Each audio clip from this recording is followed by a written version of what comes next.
All right, at 11:32 p.m. on June 20th, summer will officially arrive. And you know what that means? Lots of people outside enjoying the golden sunshine in the coming months. Yeah, it feels good, but be careful. That's the message you should take with you when it comes to protecting your skin. I've had a bout with skin cancer myself, and so has the young man you're about to meet. I caught up with Eli at the UConn Health Center in Farmington, where he was treated. I'd like you to meet Eli Bowman. He noticed something on his forehead months ago. Just one day, woke up, looked in the mirror, and it was bleeding. Didn't remember scratching it or anything, but I figured must have banged it on something. He didn't recall doing anything because he hadn't. The scratch on Eli's head was something else. Eventually scabbed up. Scab came off and just left like a scar, shiny little spot. So I was like, all right, whatever. But then it would start bleeding again randomly, and then scab up. And then, so it was like a continual process. And then that's when I was like, maybe I should have it looked at. Thank goodness he did. So I went to the stores, had a biopsy, got a call a couple days later that it came back positive for basal cell carcinoma. Basal cell carcinoma. Basal cell carcinoma. And then scheduled the surgery, and then that's when I went to Dr. Fang. Dr. Hao Fang is a board-certified dermatologist with fellowship training in Mohs surgery and cosmetic dermatology here at UConn Health in Farmington. He operated on Eli back in March, and today, Eli's good. So Eli had a skin cancer on his forehead. He had a basal cell skin cancer, which is the most common form of skin cancer. And because of the location, we wanted to make sure to not only remove all the skin cancer, but also take the least amount of skin necessary because it's on a cosmetically sensitive area. And we want to keep the hole as small as possible so that when we put things back together, things can look as good as possible. Unfortunately, Eli had a couple of things working against him. We know that people can be genetically predisposed if you have fair skin and so forth. And also sun exposure is probably another component as well. So the ultraviolet radiation can cause damages in the skin. Eli's certainly not alone when it comes to being diagnosed. Skin cancer is the most common form of cancer of all. In fact, 1 in 5 Americans will have skin cancer by age 70. And skin cancer alone makes up for more cases than all the other cancers combined. Wow. So this is a very prevalent condition. And it's really important we talk about it because the major factor that predisposes us to skin cancer is ultraviolet radiation. And it's highly preventable. And as the beginning of summer, as we want to get out, enjoy the outside, this is a perfect time to talk about how we can prevent ourselves from getting skin cancers down the line and what we can do to detect skin cancer early if we do develop them so that we can catch them early because they're highly treatable and curable. Dr. Fang loves what he does, saving lives, and I'm so glad I had the chance to talk with him. Here are a few takeaways from our conversation.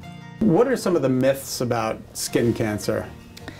So the myth of skin cancer is that a lot of, not everyone is susceptible to them, and that's actually false. So regardless of your age, regardless of your ethnicity and race, if you have skin, you can get skin cancer. Okay. So it's really important for everyone to protect their skin because there's a lot of things that we can do to do that very easily to reduce your risk. Sunscreen, sunscreen, sunscreen. And your choice of clothing can help too.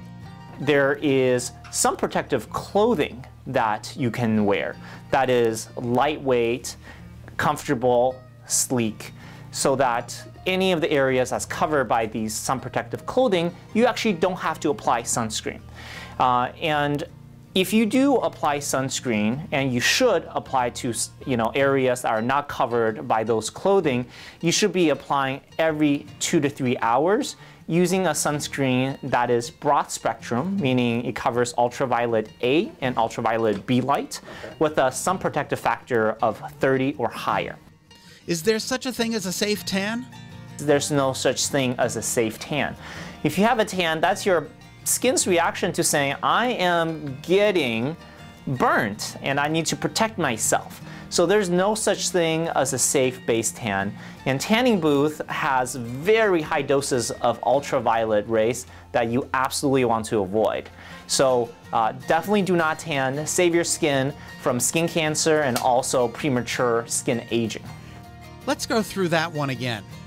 The myth that a base tan is going to help prevent cancer, that's false. Again, a base tan is a reaction to too much ultraviolet ray by your skin unprotected.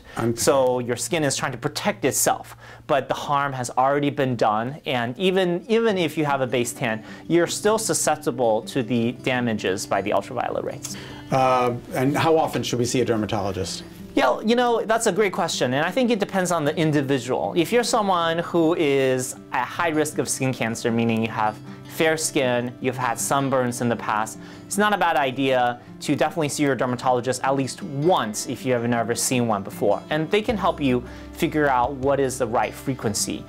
In closing, if something doesn't look quite right, trust your gut feeling and don't wait. So make sure you see someone, because there are a lot of things that we can do if you do develop skin cancer.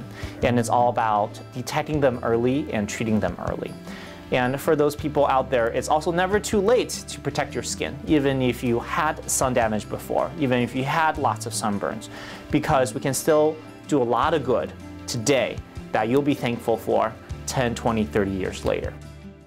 Yeah, and that's exactly what happened to me. Something didn't look right, and it wasn't. Turned out I had melanoma, which has since been cured. Thank God I had great doctors right here in Connecticut. If you'd like more information on UConn Health or to make an appointment, you can visit health.uconn.edu/dermatology.